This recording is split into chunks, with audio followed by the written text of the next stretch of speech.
अस्सलामु अलैकुम वरहमतुल्लाहि वबरकातुहू। साथियों, उम्मीद है कि आप लोग बखैर होंगे। अल्लाह आपको यूँ ही खैर वाफ़ियत से रखे, खुश रखे, आबाद रखे। रबीउल अव्वल का महीना चल रहा है और आज जुम्मतुल मुबारक का भी दिन है।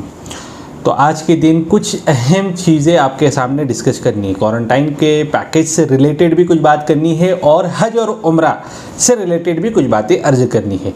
इस वीडियो को आखिर तक देखें, इंशाल्लाह इसमें आपको काफ़ी नफ़ा होगा।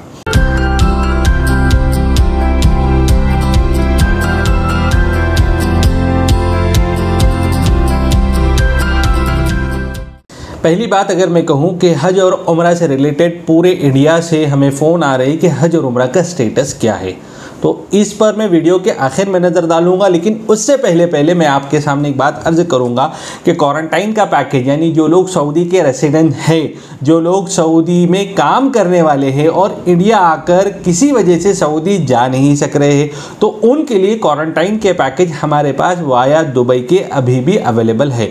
तो जिन लोगों को जाना है, आप हमारे इन नंबरात पर कॉन्टैक्ट कर सकते हैं।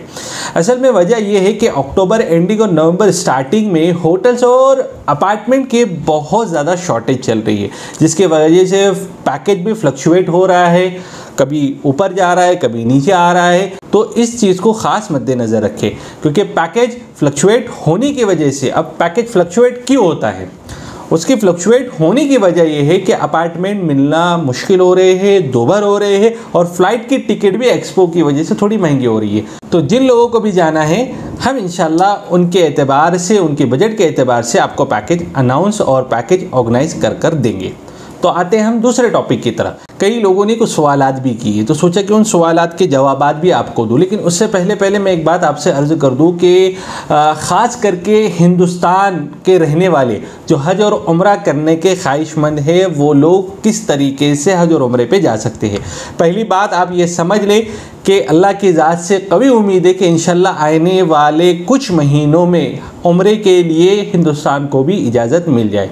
तब उसके लिए क्या करना चाहिए? पहली बात, उसके लिए आपने दोनों वैक्सीन ली हुई होनी बहुत ज़रूरी है। ये चीज़ बिल्कुल ज़हन नशीद कर ले कि विदाउट वैक्सीनेशन आप ट्रैवल नहीं कर सकते हो। दोनों डोज आपके होने चाहिए। जो सऊदी में मंजूर शुदा है वही वैक्सीन आप लें। हिंदुस्तान में कोविशील्ड चल रही है, आप कोविशील्ड ही लें। अब आते हैं दूसरी चीज़ की तरफ कि हिंदुस्तान के अलग अलग इलाकों से लोग उम्रे के बारे में ही तहकीक कर रहे हैं, उम्रे के बारे में ही पूछ रहे हैं। तो इंशाल्लाह आने वाले दिनों में जब भी उम्रा के बारे में कोई भी अपडेट आएगी, आप इस चैनल को सब्सक्राइब करें। इंशाल्लाह जो भी अपडेट आएगी हज और उम्रे से रिलेटेड, वो इंशाल्लाह हम आपको बताएंगे। मैं आता हूँ भी क्वारंटाइन के सवाल और जवाब की तरफ के कई सारे लोगों ने सिमिलर सवालात किए हैं, उनका जवाब दूंगा। और अभी रिसेंट में हमें कुछ दिक्कतें आई थी हमारे पैसेंजर और हमारे गेस्ट को लेकर, वो भी मैं आपको बताऊंगा। तो आते हैं सवाल जवाब की तरफ। जैसा कि आप लोगों को पता है कि अभी रिसेंट हम लोग पैकेज कर रहे हैं दुबई से। तो एक साथी ने सवाल किया कि बहरीन के पैकेज से रिलेटेड कि मोहम्मद पाशा, बहरीन का कोई पैकेज है सऊदी के लिए? मेरे भाई, ये बात आप समझ लें कि दुबई से पहले हमने बहरीन का ही पैकेज शुरू किया था। बहरीन से दुबई की तरफ मूवमेंट की ज़रूरत क्यों महसूस हुई, उसकी वजह आप समझ लें कि बहरीन के वीज़ा ख़ास करके इंडियंस के लिए, क्या कह रहा हूँ मैं, ख़ास करके इंडियंस के लिए लग नहीं रहे हैं। अब कई सारे लोग ये बोल रहे हैं कि बहरीन की वीज़ा लगेंगे, लेकिन इंडियंस के लिए बहरीन की वीज़ा जल्दी लग नहीं रही है। और बहरीन का वीज़े की अमाउंट दुबई के वीज़े के अमाउंट से ज़्यादा है, जिसकी वजह से अगर रिजेक्शन भी होता है तो पूरा के पूरा पैसा आपका चले जाता है। तो इस वजह से बहरीन के वीज़ा इंडिया वालों के लिए कुछ हद तक बंद ही समझा जाएगा। अब आते हैं दूसरी चीज़ की तरफ जो प्रैक्टिकली हमारे साथ गुजरा है कि एक मसला ये हुआ कि एक बंदा जिसने सऊदी से सिंगल डोज लेकर आया था। अब सऊदी से सिंगल डोज लेकर आने के बाद जब आप सऊदी में जा रहे हो, आपका इम्यून बाय फर्स्ट डोज हो रहा है, तो भी आपको सऊदी जाते समय आपको इंस्टीट्यूशनल क्वारंटाइन लेना पड़ेगा। अब डिपेंडेंसी, बाज़ लोग बोलते हैं कि भाई आप जा सकते हो, बाज़ लोग बोलते हैं नहीं जा सकते हो। असल में उसूल की अगर बात की जाए तो अगर आपने सिंगल डोज लिया है सऊदी में और फिर आप जा रहे हो, तो आपको 5 दिन का इंस्टीट्यूशनल क्वारंटाइन लेना लाजमी है और ज़रूरी है। बट कुछ एयरलाइन इस पर सख्तियाँ करती है, कुछ एयरलाइन सख्तियाँ नहीं करती है। ऐसे दोनों इंसिडेंट मेरे साथ गुजरे कि काफ़ी सारे ऐसे लोग थे जिन्होंने सिंगल डोज लिया, लेकिन वो फ्लाई डील से या फ्लाई नाज से आखिरी सेक्टर में वो ट्रैवल किए।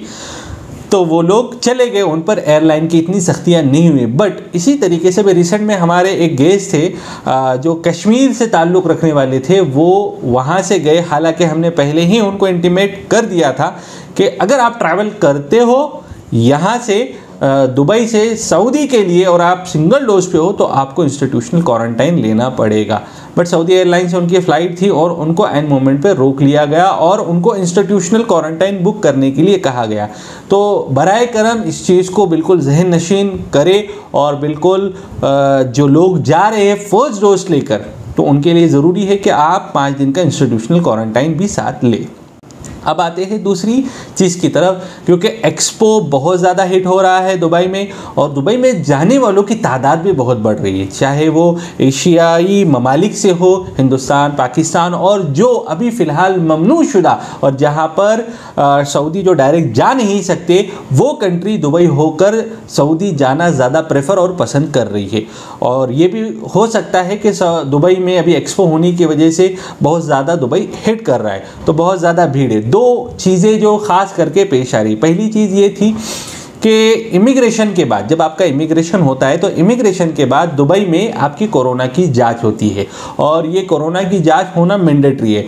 तो इस जांच के लिए आपको कुछ वक्त लग सकता है, तो इसका आप ख़ास तौर से ख्याल रखें कि आपका जब इमिग्रेशन होगा तो आपकी जांच होगी कोरोना की, उसके बाद ही आप एयरपोर्ट के बाहर निकलेंगे। खैर रिपोर्ट तो 1 दिन के बाद आएगी, 24 घंटे के बाद, 12 घंटे के बाद, 20 घंटे के बाद, वो एक अलग सब्जेक्ट है, बट एयरपोर्ट पे आपको कुछ वक्त लग सकता है। दूसरी और अहम चीज़ कि देखिए हर एक चीज़ सिस्टम के ताबे है, आज का वो ज़माना है। तो अब हो ये रहा है कि वीज़ा अल्हम्दुलिल्लाह सबके है, बट काफ़ी लोगों को एयरपोर्ट पे इंतज़ार करना भी पड़ा। अब वजह ये हुई कि उनके वीज़ा सिस्टम पे शो नहीं कर रहे थे, सिस्टम स्लो होने की वजह से या सिस्टम में एरर आने की वजह से या दूसरी चीज़। तो काफ़ी सारे गेस्ट और काफ़ी सारे लोगों को ये भी एक दिक्कत दुबई एयरपोर्ट पे महसूस हुई कि उनके वीज़ा शो नहीं कर रहे। देखिए वीज़ा आपके सिस्टम पे, यहाँ के सिस्टम पे अगर शो कर रहे हो और अगर इमिग्रेशन के सिस्टम पे शो नहीं कर रहे, इसका ये मतलब नहीं कि आपका वीज़ा फ्रॉड है, बल्कि कभी कभार टेक्निकल इश्यूज़ की वजह से वीज़ा शो नहीं करते हैं। तो आप बिल्कुल घबराए नहीं, क्योंकि काफ़ी सारे लोग जो बेचारे गए थे उन लोगों के मुझे मैसेज आए बीच में, 2-3 दिन पहले की बात है, और ये वाक़या उनके साथ पेश आया। तो अल्हम्दुलिल्लाह उनका काम भी हो गया। लेकिन खुदा न करे अगर कोई ऐसी गड़बड़ होती है, कोई ऐसी तकलीफ़ आपको होती है, तो आप बिल्कुल ठंडे दिमाग से उस चीज़ को सॉल्व करें। अल्लाह ताला हमारे कहने को, आपके सुनने को कबूल करे। और मैं फिर से आप लोगों को ये बात अर्ज़ करता चलूँ कि अल्हम्दुलिल्लाह अल्लाह के फ़ज़ल से क्वारंटाइन का काम अभी भी चल रहा है। जिन लोगों को सऊदी जाना है वो लोग हमारे इन नंबरात पर कांटेक्ट कर सकते हैं। हम इंशाल्लाह उनको दुबई क्वारंटाइन कराकर सऊदी पहुंचाने की फ़िक्रें और कोशिशें कर रहे हैं, करते रहेंगे। और इंशाल्लाह एक बात ये भी अर्ज़ करता चलो कि हज और उम्रे से रिलेटेड, कि जिन लोगों को हज या उम्रे से रिलेटेड कोई भी मालूमात चाहिए तो आप हमारे इन नंबरात पर कांटेक्ट कर सकते हैं। नाजरीन 1 मिनट रुकिए, कहीं आप वापस तो नहीं जा रहे? यकीन मानिए वीडियो बनाने में काफ़ी मेहनत दरकार होती है, तो आपसे सिर्फ इतनी ही रिक्वेस्ट है कि हमारी हौसला अफजाई के लिए चैनल को ज़रूर सब्सक्राइब कर दें, वीडियो को लाइक कर दिया करें और साथ ही साथ बेल वाले आइकन को ज़रूर प्रेस किया करें। शुक्रिया, खुदा हाफिज़।